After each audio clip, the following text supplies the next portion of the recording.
Good afternoon, you RX-7 lovers. Before we bring you this bright red FC RX-7, which I know you guys are gonna love, we have something special for you crazy rotary people, okay? CNC machine, 100% carbon fiber, keychains, RX-7. Get them now, the link is in the description, hit it up, and I'm sure you guys will enjoy this bright red FC.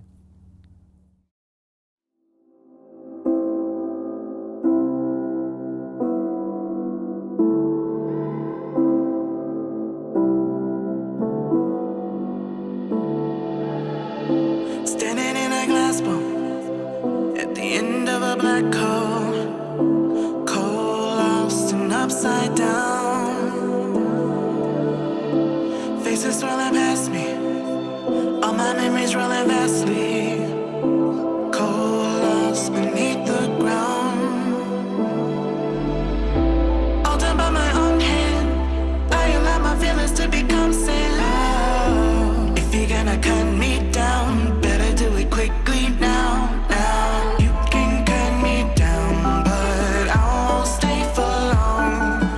I'll grow back again. Oh yeah, my roots are strong.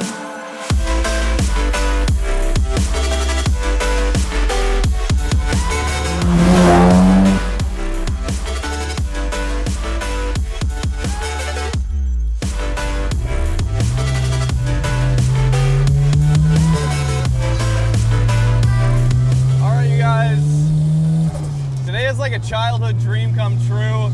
This, the FC RX-7, I just remember seeing a couple of them around as a kid, and I just immediately fell in love with the shape of the car and like how small it was.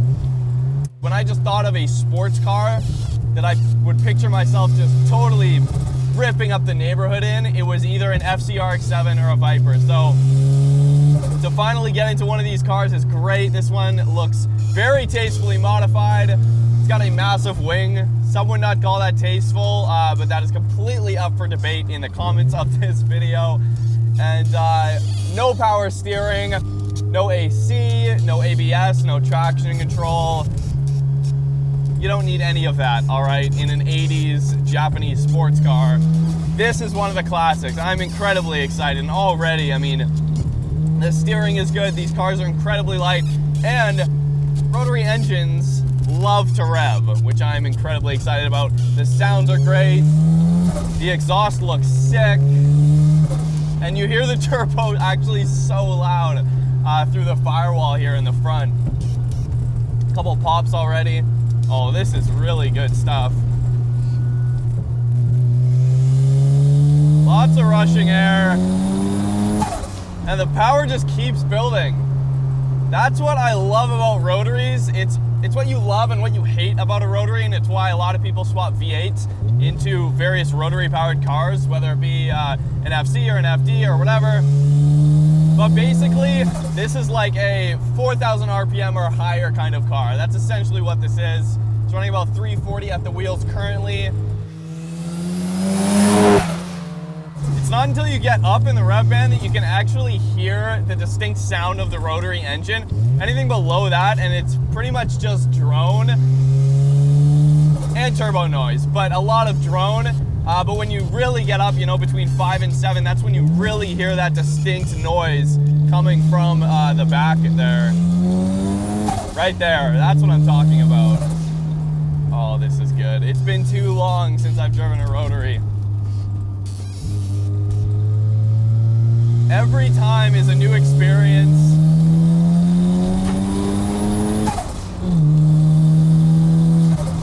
It's very fast, wow.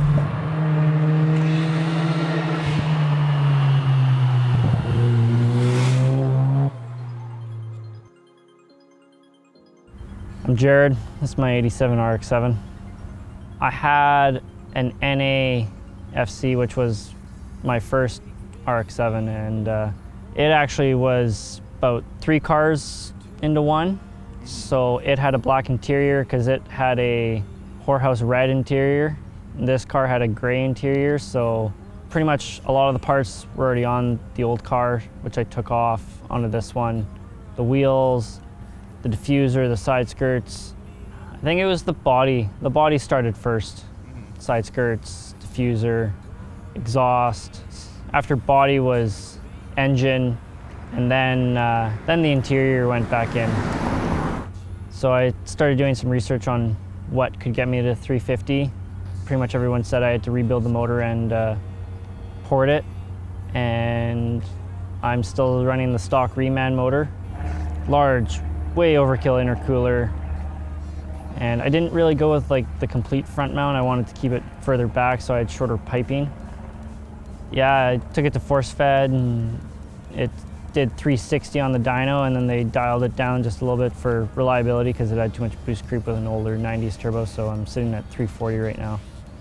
I plan to do meth to get to 400, and then I'll rebuild the motor for 450 reliably, and I probably could go to 500, depends on the turbo I want. So Jared did warn me beforehand, or he just kind of let me know, I guess, that it's tough to keep straight. It's very kind of, I think dodgy is the wrong word, but you know, it follows tracks in the road, and it doesn't drive itself. You know, a lot of modern cars drive themselves. FC RX-7 is like before any of that, really.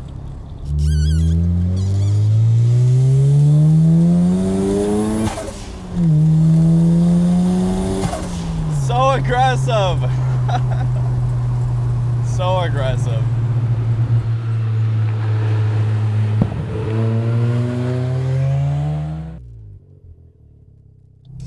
This doesn't belong. This is completely different, completely wild, 100% analog. You know, you've got a lot of driver aids with a lot of those late 90s cars, but with this, I mean, there's absolutely nothing. It's just you, a steering wheel, a very distinct sounding and feeling engine with a very distinct power band, and just your inputs and your heavy right foot.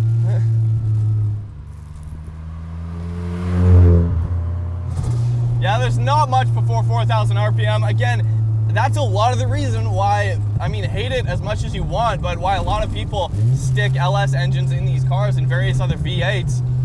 And honestly, if I had one of these, it would be pretty awesome to have just, you know, 400 foot-pounds of torque at 2,000 RPM. That would be pretty cool. That being said, this is an RX-7. This is what the car was designed for. They're light engines, the rotaries, and they're very small, compact, and you make fairly good power fairly easy without like a whole lot of work, you know?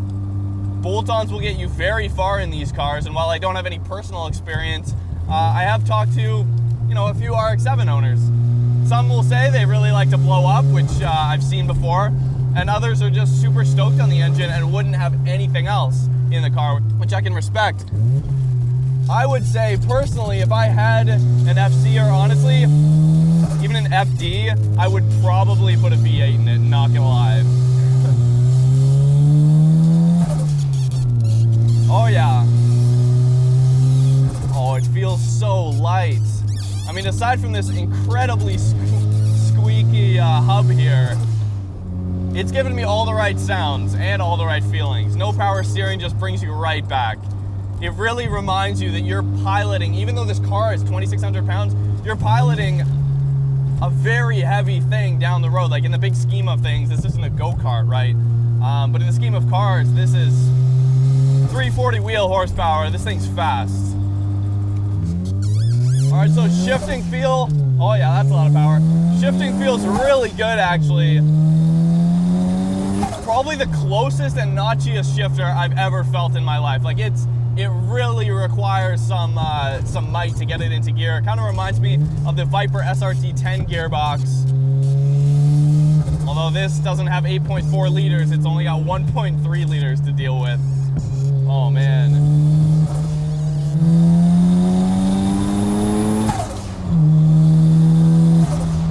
Yeah, that's quick. Brakes are nice and wow. Actually decent. I think they're stock brakes, but pedal feel is awesome. I'm not sure what Jared's done there, but the steering's super direct. It's not like it's super light when you're just kind of going straight, and then when you really dip in, it gets heavier. It's pretty much the same all the way through, so you get really consistent feel and weight. There's nothing really unpredictable about this car, to be honest. Really awesome.